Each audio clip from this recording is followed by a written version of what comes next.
Welcome back my dear viewer. आज basic series जो हम लोग लेके चल रहे हैं उसी का नेक्स्ट पार्ट आपके सामने है, जिसमें हम लोग सीखेंगे कि किस प्रकार से स्ट्रक्चर इंग्लिश में आते चले गए। इससे पहले वाली क्लास में हम लोगों ने ये सीखा था कि चैप्टरों का इंग्लिश में जन्म कैसे हुआ। उससे आगे की क्लास आज आप लोगों के सामने है। तो मैंने आपको बताया था कि सबसे पहले इंग्लिश में साउंड आया है, साउंड के बाद फिर लेटर आया है, लेटर के बाद फिर वर्ड आया है, वर्ड के बाद क्लाउज आया है, क्लाउज के बाद सेंटेंस आया है। सेंटेंस के पुनः दो भाग हो जाते हैं, जिसमें फर्स्ट आपका सब्जेक्ट होता है, सेकंड जो होता है वो प्रेडिकेट होता है। प्रेडिकेट के पुनः दो तीन भाग हो जाते हैं। फर्स्ट इसमें वर्ब होता है, सेकंड इसका ऑब्जेक्ट होता है, थर्ड इसका कॉम्प्लीमेंट होता है।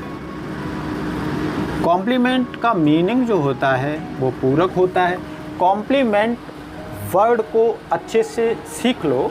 अगर एल के बाद आई कर दिया तो उस कॉम्प्लीमेंट का मीन हो जाएगा किसी की प्रशंसा करना, लेकिन अगर ई कर दिया तो फिर ये कॉम्प्लीमेंट का मीन हो जाएगा पूरक।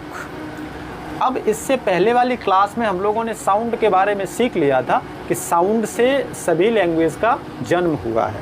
आज की क्लास में हम लोग लेटर सीखेंगे। अगर मैं आपसे पूछूं कि आप हिंदी में बताइए कि लेटर्स कितने हैं, तो आप मेरे को बता सकते हो कि 52। और अगर आपसे कहूं कि इंग्लिश में अल्फ़ाबेट कितने हैं तो आप कहोगे 26। पर कभी सोचा हिंदी में डबल है, इंग्लिश में उसका जस्ट हाफ है, ऐसा क्यों? देखो, हम यहाँ लिखते हैं ए आई ओ यू। इसके आगे आप पूरा लेके जा सकते हो।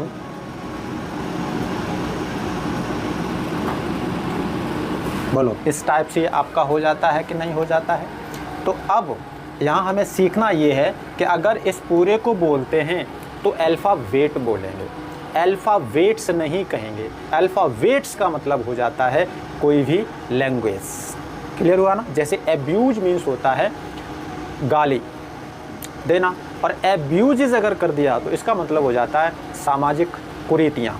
तो एस इसमें नहीं लगेगा।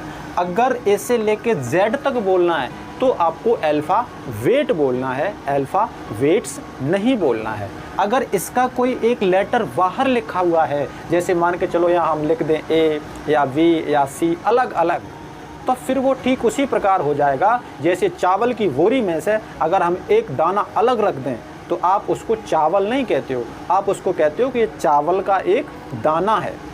ठीक है ना? तो ठीक इसी प्रकार इसका मीन होता है। अब कुछ इससे डिटेल्स हैं इसकी बेसिक, वो भी यहीं आप लोग देख लो।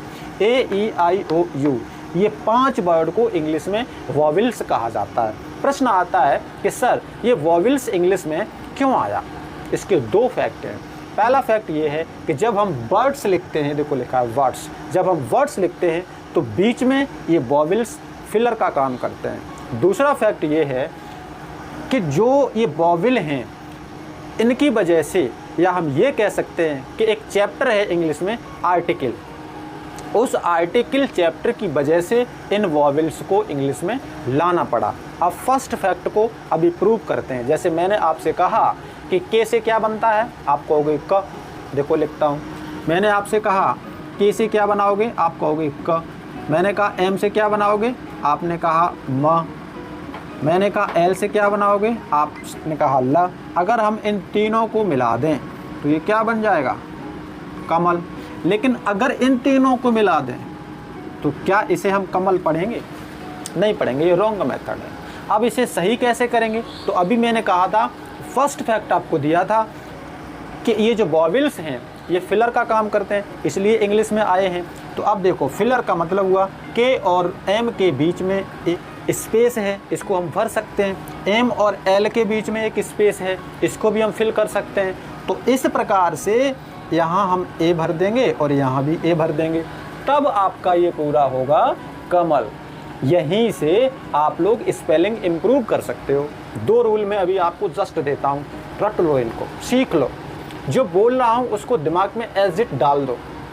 फर्स्ट आपका है कि अगर 2 लेटर्स से ज़्यादा लेटर्स को जोड़ना हो तो 90% आप उसके बीच में ए ही लगाएंगे। क्लियर हुआ? सेकंड जो रूल है वो ये कहता है कि अगर ओनली 2 लेटर्स को जोड़ना हो तो बीच में जो फिलर का काम करता है वो यू होता है। जैसे मैंने आपसे कहा B dash dash T, P dash dash T. अब बताओ, ये ओनली 2 लेटर हैं, इनको जोड़ना है। तो मैंने अभी कहा कि जब 2 लेटरों को जोड़ेंगे केवल तो बीच में क्या जोड़ेंगे? यू। और 2 से अधिक लेटरों को जोड़ना है तो ऐसी स्थिति में 90% क्या जोड़ेंगे? ए। जैसे यहाँ देखो जोड़ दिया था ये, तो ये बन गया था कमल। अब चाहे इसको आप कमल पढ़ो या कमाल पढ़ो, स्पेलिंग तो यही रहेगी। क्लियर हो गया ना इतना? तो कहने का मतलब हुआ हम साउंड भी सीख गए, लेटर भी सीख गए, अब नंबर आ गया वर्ड का। वर्ड की एक डेफिनेशन है, आप लिख लो, नोट करो।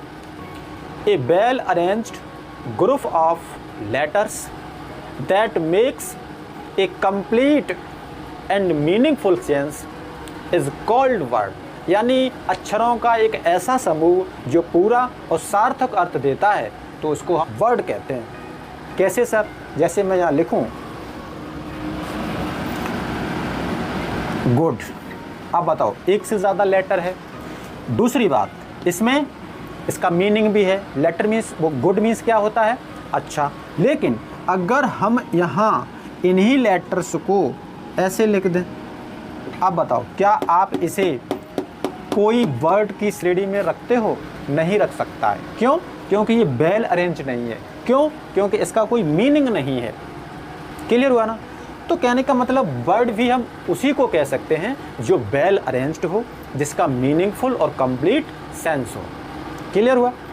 तो अब हमारे 3 पॉइंट क्लियर हो गए, साउंड, लेटर और वर्ड। अगला पॉइंट है आपका क्लाउज का। अच्छा, क्लाउज को करने से पहले हमें इंग्लिश का एक बेसिक स्ट्रक्चर है, उसको सीखना पड़ेगा। जब वो स्ट्रक्चर सीख लेंगे तो फिर हम क्लाउज आराम से कर लेंगे।